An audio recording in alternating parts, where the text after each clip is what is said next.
बड़ोदरा के एसएसजी अस्पताल से ये खबर सामने आ रही है, जहां पर आज सुबह एक बुजुर्ग मरीज ने खिड़की से कूदकर आत्महत्या करने की कोशिश की है, लेकिन मरीज की हालत इस वक्त स्थिर बताई जा रही है। दरअसल 2 दिनों पहले हादसे के चलते एसएसजी अस्पताल के सर्जिकल वार्ड में इस बुजुर्ग मरीज को भर्ती करवाया गया था और उनका वहां पर इलाज चल रहा था।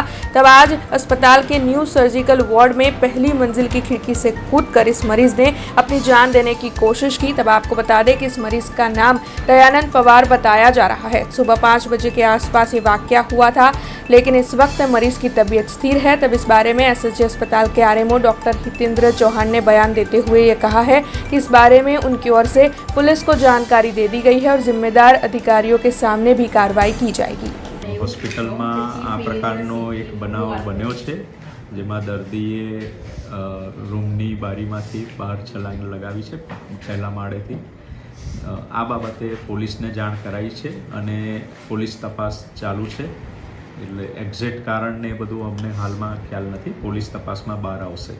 हमसे जुड़े रहने के लिए हमारे YouTube चैनल को सब्सक्राइब करें और नई वीडियो की नोटिफिकेशन के लिए बेल आइकॉन को दबाएं।